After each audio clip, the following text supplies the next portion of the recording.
Not basically. every star becomes a black hole at the end of its life? And so a neutron star can be, at least 1.5 times the mass of the sun, let's say. There's a supermassive black hole at the center of every galaxy. Yeah. But there's also other black holes that aren't necessarily in the center of galaxies? Yeah, so these little ones, well, little, Little. they're a few times the mass of the sun, and they're from collapsed stars. So they are stars at the end of their life, very bigger than the sun, more massive than the sun, but they run out of their fuel and they start to collapse because gravity squashes them. And if they're sufficiently massive, then there's nothing that can stop the collapse. And so they collapse, as far as we know, to a point, right? Essentially an infinitely dense point. We don't really know what happens we don't know what happens right in the middle.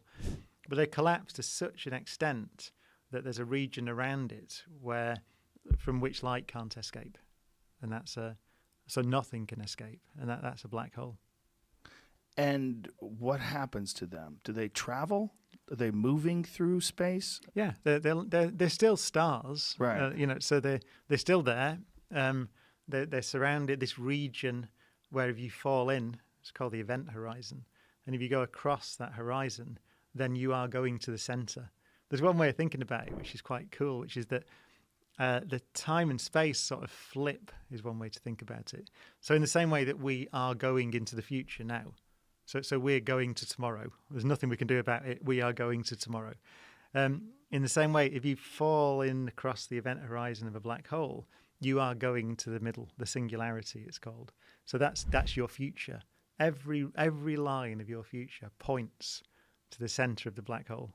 So it's kind of the ultimate of no escape, the ultimate prison. You're going to get squashed to an infinitely dense point. Not every star becomes a black hole at the end of its life? No, because if something like the sun, we have a small star. It's quite small, yeah. And when it collapses, there's a sort of a pressure, a force, if you like, which is caused by the fact that electrons don't like to be very close to each other. So it's called the Pauli exclusion principle. But essentially what happens is that, so as they get squashed closer and closer together, they move faster and faster to sort of get out of each other's way, if you like. And that makes a force which holds them up. And so that creates what's called a white dwarf star. So you can have a blob of matter. They're about the size of the Earth, but they're about the mass of the sun. And so that's for smaller stars. They end up as these white dwarf things, which are very dense objects.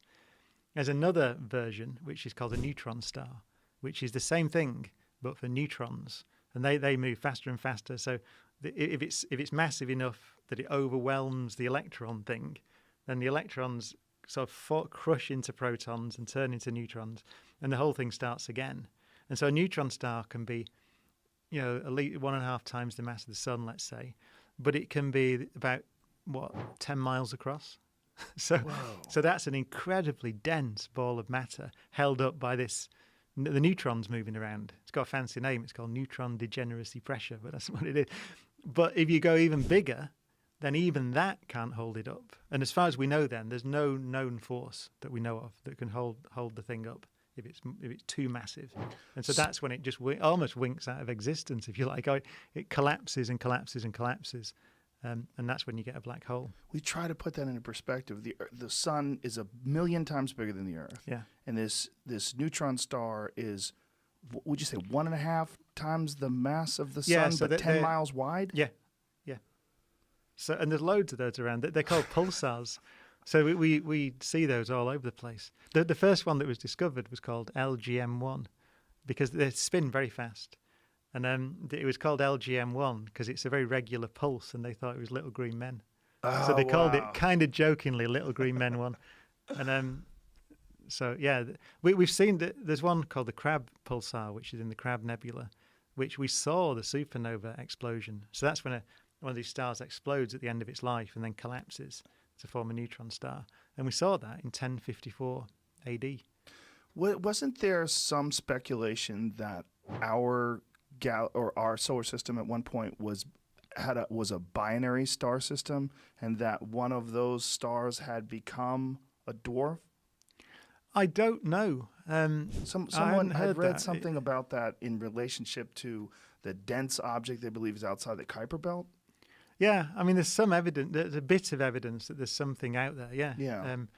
Because of the periodic extinctions and things on Earth, like you get periodic bombardments from out in the Kuiper Belt. So yeah, I think one of the theories is Periodic extinctions. well, yeah. So for example, like there have been mass extinctions on Earth when a lot of the life died, and we don't know what caused all those, but sometimes they're impacts from space. That seems clear.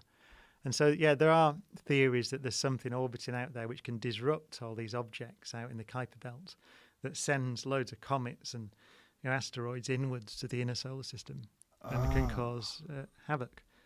And so there's some people look at those theories.